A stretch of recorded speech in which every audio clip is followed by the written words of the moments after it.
एक आदमी चुपचाप भरी गाड़ी के साथ, जिसमें सोना चांदी और जवाहरात थे, बिना किसी को खबर खजाने में घुस गया। गिरने का सहारा लेकर वे आगे छलांग लगाते हैं और तेजी से लुढ़कते हुए बीच पहुंच जाते हैं। किसने सोचा था कि अनजाने में की गई इतनी दूर तक जाएगी। उसने गलती से अपनी एक छोटी सी मधुमक्खी को बचा लिया। पता चला कि नीचे गहरा गड्ढा अनगिनत जहरीले बिच्छुओं और बेकार जीवों से भरा था। अगर वह उसमें गिर जाता तो बचने की कोई उम्मीद नहीं होती। बेकर ने जल्दी से अपनी ताकत जुटाई और अपने सामने के दृश्य को ध्यान से देखा। जब उसने देखा कि रस नदी की पौराणिक आंख दूर से एक आकर्षक रोशनी चमका रही है, तो उसने जल्दबाजी में कोई कदम नहीं उठाया। चूंकि कोहरे से बचाव के लिए जाने वाला रास्ता 3 घातक तंत्रों से सुसज्जित था, इसलिए कहा जाता है कि कोहरे से बचाव के लिए कोई भी जीवित नहीं बचा था। सौभाग्य से बेकर पूरी तरह तैयार था। उसकी प्रेमिका ने उसे डिजाइन के चित्र प्राप्त करने में मदद की। उसने केवल संरचनात्मक चित्रों पर एक नजर डाली और वह पहली मंजिल के रहस्य को देख सका। यह फर्श पर यह अस्पष्ट सन्नाटा था। उसने जल्दी से एक टॉर्च जलाई और उसे अपने पीछे रखा, जिससे एक स्पष्ट छाया बन गई। जब छाया फर्श पर लगे 2 दर्पणों पर प्रतिबिंबित हुई तो तंत्र तुरंत सक्रिय हो गया। इससे बेकर का फावड़ा लगभग गिर गया। अगर वह सावधान नहीं होता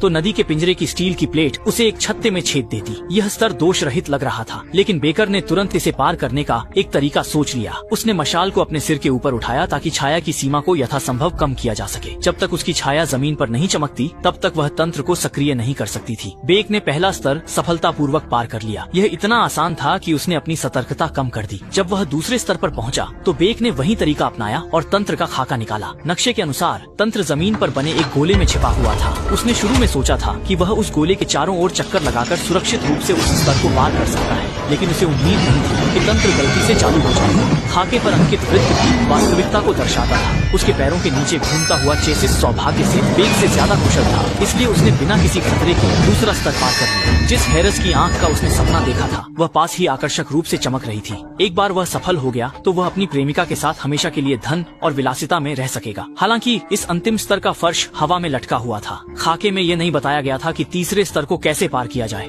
बेक को साफ पता था कि उसके पास कोई रास्ता नहीं है। वह बस एक गहरी सांस ले सकता था और हिम्मत से कोशिश कर सकता था। अप्रत्याशित रूप से आखिरी स्तर की परीक्षा गुरुत्वाकर्षण संवेदन की थी। बेकर के पास इसके बारे में सोचने का समय नहीं था और उसने अपनी पूरी ताकत लगाकर दौड़ लगाई। उसने आखिरी पैडल का इस्तेमाल करके हवा में उड़ान भरी और सफलतापूर्वक अपने हाथ में सर्वशक्तिमत्ता की आंख पकड़ ली। लेकिन ऐसा करते हुए उसके पास कोई रास्ता नहीं बचा और वह सीधे गिर पड़ा। अकेले सैनिकों का एक समूह जल्दी से इकट्ठा हो गया। बेकर ने सर्वशक्तिमत्ता की आंख उठाई, जिससे बिच्छुओं का झुंड तितर बितर हो गया। बेकर डिजाइनर के घर पहुंचा, जहां उसकी प्रेमिका थी, ताकि वह अपनी खुशी साझा कर सके। लेकिन डिजाइनर इंतजार कर रहा था और उसकी योजना को भांप चुका था। उसने सुरक्षा गार्डों को बुलाया और दोनों को पकड़ा। उसने बेकर को आदेश दिया कि वह लौटा दे जो उसने कोषागार से चुराई थी। बेकर ने अपनी प्रेमिका के लिए उपहार सौंप दिया। मौके का फायदा उठाकर उसने सर्वशक्तिमत्ता की आंख निकाल ली, जिसकी रोशनी ने चौंधिया दी। बेकर ने अपनी प्रेमिका का हाथ पकड़ा और भाग निकला। वे डिजाइनर की घोड़ा गाड़ी पर कूदे और निकल गए। डिजाइनर की डिजाइनिंग कला इतनी उत्कृष्ट थी कि एक ही वार में सीधा जाया के सीने की ओर बढ़ी। ये घातक वार इतनी सटीक थी कि उसने उसके दिल को भेद दिया। जाया अपार पछतावे के साथ बेकर की बाहों में दम तोड़ने लगी और बेकर गहरे शोक में डूब गया। योजना थी दिव्य नेत्र पालूं, लूस की शक्ति लौटाऊं और जालिम सेठ को उखाड़ फेंकूं।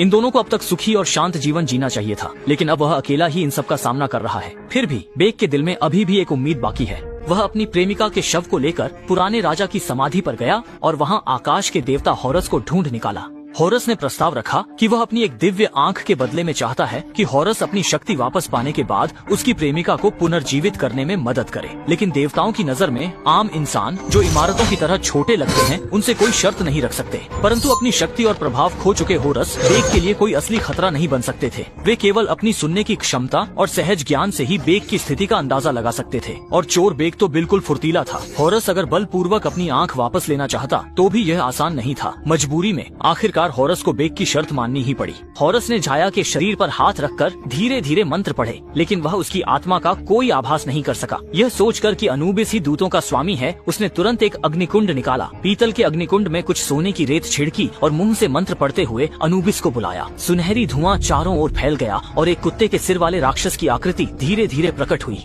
मनुष्यों की नजरों में वह आत्माओं को मार्ग दिखाने वाला मृत्यु का देवता अनुबिस ही था। कठोर और निष्पक्ष अनुबिस ने दोनों से कोई बात नहीं की, बल्कि सीधे जाया की आत्मा को बाहर निकाला और तुरंत ही उसे लेकर उज्जवल लोक की ओर जाने का द्वार खोल दिया, ताकि वह वहां जाकर न्याय का सामना कर सके। अपनी प्रेमिका को अधोलोक में गिरते देख बेक ने बार बार अनुबिस से विनती की कि वह उसकी प्रेमिका का पुनर्जन्म किसी अमीर परिवार में करवा दे। लेकिन न्याय का नियम हमेशा से ही कठोर और निष्ठुर रहा है। जिस आत्मा के पास कुछ भी नहीं है, उसके लिए मुक्ति का कोई दिन नहीं आता। जया जाया भी जीवन में एक साधारण औरत थी। उसके पास कोई कीमती वस्तु या धन नहीं था जिससे वह न्यायाधीशों को प्रसन्न कर सके, क्योंकि उज्जवल लोक में 9 स्तर की बाधाएं हैं और अंतिम बाधा पर अंतिम न्यायासन पर बैठे होते हैं कुछ लालची और स्वार्थी न्यायाधीश। दुर्भाग्यवश जीवित लोग और आत्माएं बेक असहाय देखता रहा जब अनूप इस जाया को उज्जवल लोक ले गया। वहाँ आत्माएं न्याय की कतार में थीं और वहाँ से वापसी का कोई रास्ता नहीं था।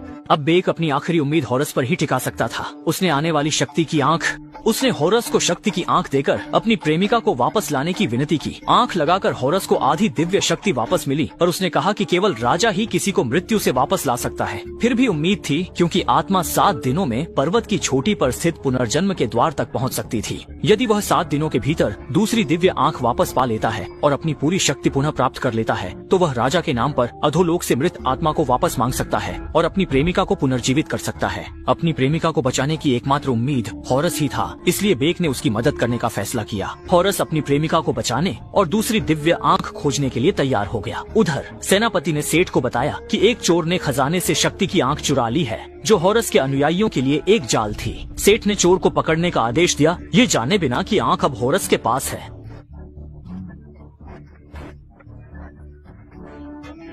ये तो एकदम बेकार लड़ाका है, देखने लायक भी नहीं। सेठ को हराने के लिए सूर्य देवता के जहाज से जीवन का जल लेना था, ताकि उसकी शक्ति के स्रोत रेगिस्तान की आग को बुझा सके। इसलिए वे मिस्र की सबसे ऊंची पवित्र पहाड़ी पर चढ़ गए, जहां ब्रह्मांड की ओर जाने वाला एक स्वर्ग द्वार था। लेकिन एक आंख न होने से हॉरस खुद नहीं जा सकता था, इसलिए उसने दादा सूर्य देव से उड़ने की शक्ति मांगी। इसी दौरान सेठ अपनी सेना से विरोधी देवताओं का पीछा कर खत्म कर रहा था। आखिरकार बचे देवताओं ने रक्षक देवता के नगर में शरण ली, जो सेठ की पूर्व पत्नी और विद्रोही नेता थी।